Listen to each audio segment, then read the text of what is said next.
There are two positions you should never occupy in the house of God. There are two positions you should never occupy in the house of God. The first one is the position of a spectator. The position of a spectator. A spectator is a person who watches an activity or a public event without taking part. A spectator is somebody who watches an activity without taking part. We have a lot of spectators in the church today. People who know how the chairs should be arranged, yet they won't come to arrange it. People who know what should be taught in the children ministry, yet they won't avail themselves to be teachers. People who know how the church should be run administratively, yet they won't come to make themselves available. All they are good at is spectating. Why did you keep this here? Why didn't you do it like this? They are spectating. But to make themselves available to make it happen, you won't find them. That is a position you should never occupy in the house of God. The position of being a spectator. Why is she taking the announcement like that? She's not professional. You that you are professional, we can't find you. We can't find you. Why is the worship dry? You that can make the worship lively, we can't find you. A lot of spectators have stopped going to church. Why? I think the way things are being run is not professional. It's high time we run our churches, professionally. This person talking, when it is time for professional input, the person won't come. The worst position to assume in the house of God is the position of a spectator. The position of a spectator. Being in the house of God without taking part in activities makes one a spectator instead of a participator. We have very few participators in our churches. Very few. You see big churches that are doing well in terms of media, in terms of music. The people behind those things are very few people. The people making it to happen are few. The people enjoying it are more. The people enjoying it are more. The cameramen are few. The viewers are more. The singers are few. The dancers are more. They are much. Spectators. Somebody is singing, you say the person is singing off key. You that can sing on key, where are you? Spectators in our churches. They know what should be done, but you can't find them. Never occupy the position of a spectator in the house of God. It is not a position that brings reward. It doesn't bring reward. God is looking for participators, not spectators. The church is not where we come to sit down and analyze what is working and what is not working. No, the church is where we all come together to make it work.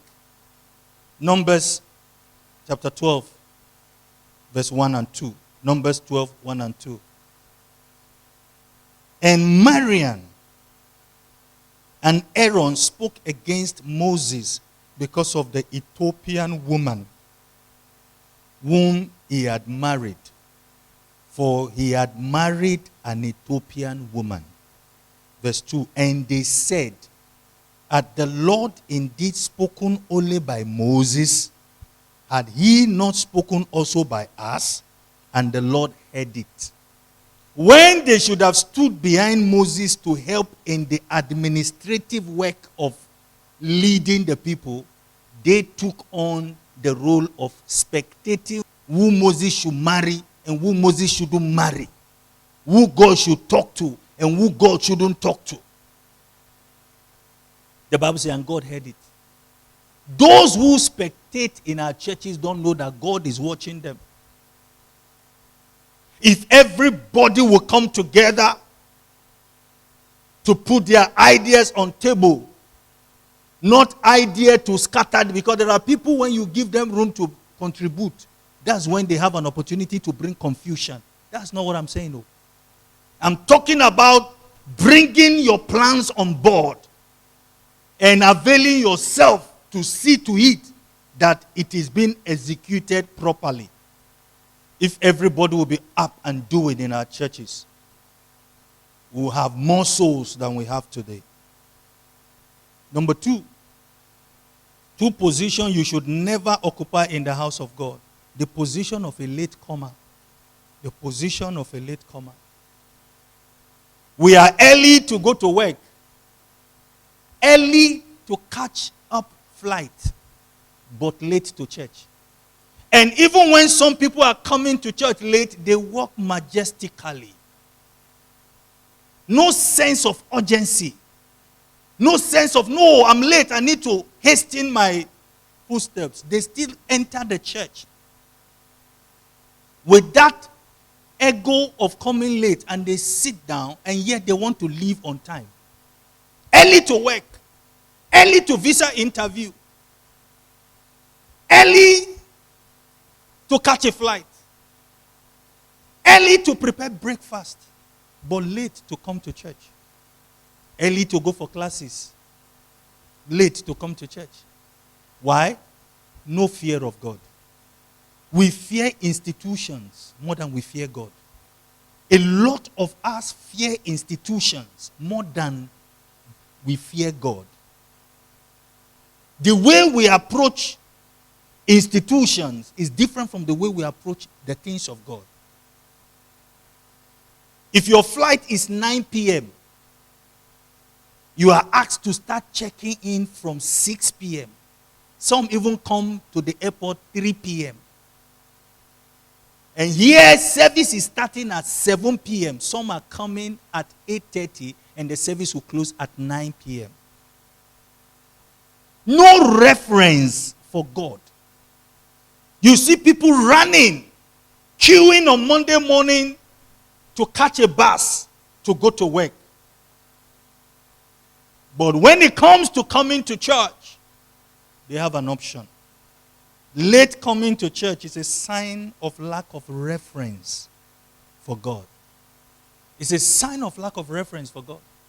Church starts at 7 a.m. on Sunday morning, and you see people coming at 9:30. And they don't feel bad about it. People who rush after their career all their lives, they don't do well in old age.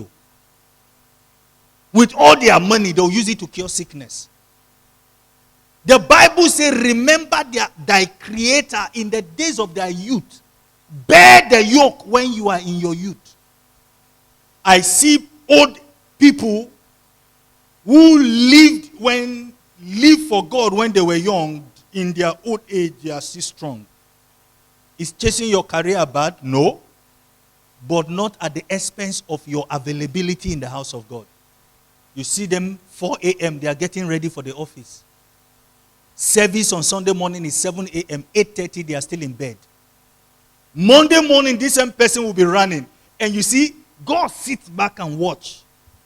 He sits and watch because your institution will not be standing by you on the day of judgment. No. The Bible says, he that does not work should not eat. God endorsed the labor of your hands.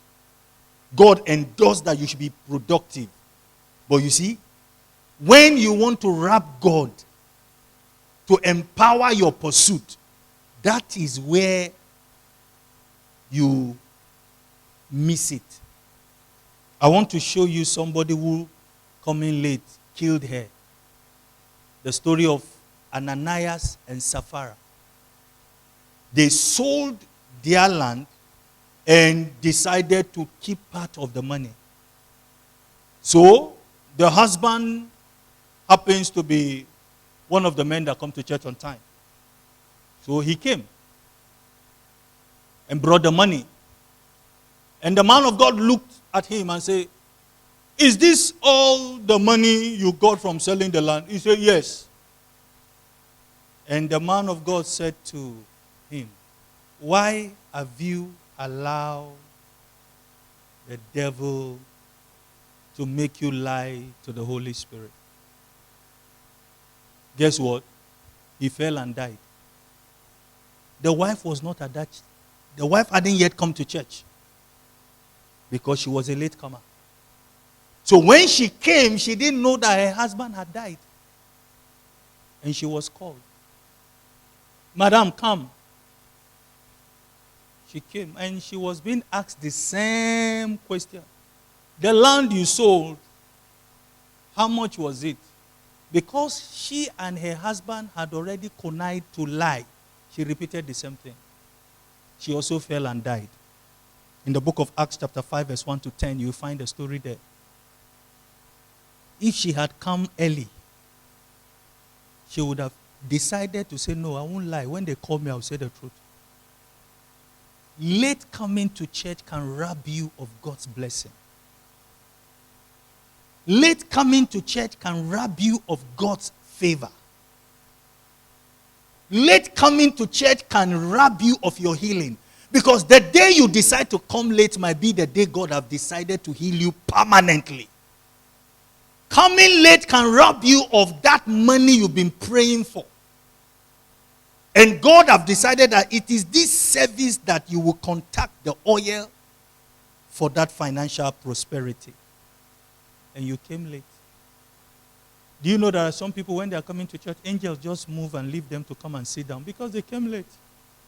Because we can't see angels in the building taking note, taking record of commitment and faithfulness, we tend not to be faithful in the things of God. God judges faithfulness. The days you enter rain to come to church, the days you trek to come to church, the days you come to church without offering, God sees it. So, two positions you should never occupy in the house of God: the position of a spectator and the position of a latecomer. These are positions you should never, even in your dream, never occupy them. Why? It doesn't position you to be used of God. People who are used of God are not latecomers. People who God uses are not people who come to church late. People that are used of God are not spectators. Why do they use warm light in this church? I don't like warm light. I like bright light. Ask that same person to go and get bright light. The person will tell you stories. Not that the person is buying it with his or her money. You are giving the person to go and look for the white light you like and let's fix it. Those who serve God are not fools. No. So, you can position yourself to be used of God. You can position yourself to be used of God. Hebrews chapter 11 verse 6. For God is a rewarder of them that seek him. No. It's a rewarder of them that diligently. That's where the reward comes in. It is diligence that brings the reward. So this morning, I've come to encourage you in this leadership class to position yourself to be used of God. You can have the call of God on your life and not be used of God if you fail to position yourself.